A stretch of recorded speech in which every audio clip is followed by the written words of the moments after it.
Meeting facilitation comes with many things, but three things are really important from my perspective.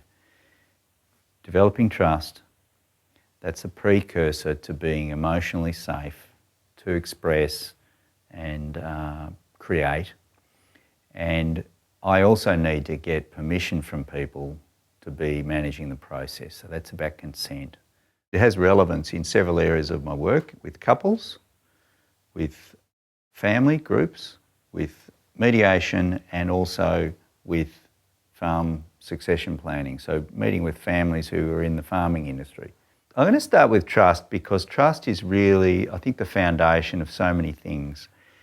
And I can't go into a meeting and command some sort of outcome. I make sure that I talk about trust, I use the word, and people will be more open, be more expressive, they're more creative when there is trust there. So I can't just say, oh, we need to have trust here. I have to talk about trust in the following way. So trust, I explain that trust is a value and it gets developed and built with the provision of another value. That other value is called trustworthiness. And it's a very, very simple idea. Trustworthiness is a set of behaviours that you interpret as worthy of trust. It's not complicated. Everyone I speak to understands that. So I need to model that. So I model trustworthiness. In fact, I say to people, if you don't think I'm doing my job or you don't think I'm offering and delivering trust, then let me know, because I'll need to be aware of that. So I say to them, get out your whistle and blow it. So in the many years, I haven't heard a whistle blown, but that may come.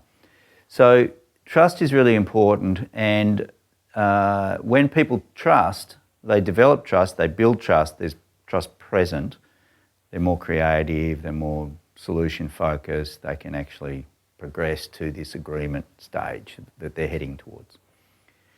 The second part is about safety. Safety is really important, and you can probably imagine that you're more likely to feel safe when trust is present. However, safety is around being emotionally safe, and a meeting facilitator is a really important person in that.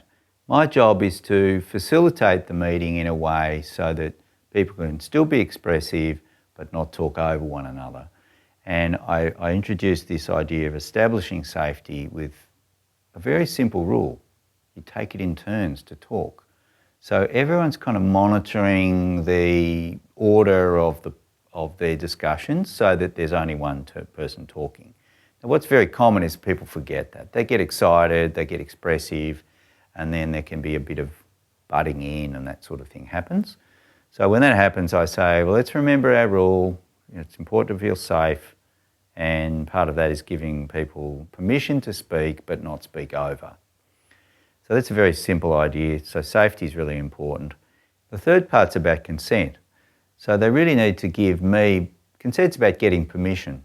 So I need to feel like I've got permission from them. They've actually nodded and said, yes, Greg, we really want you to help facilitate this meeting, and you be the one who's got an overview of the process of the meeting, because we're stuck in content. We're stuck in all the bits we need to say. We don't have an overview. So the way I think of managing that is my kind of totem animal's the eagle. I'm flying above and watching down, and I'm managing the process. So I need to make sure that I've got their permission for me to do that job. So that's consent.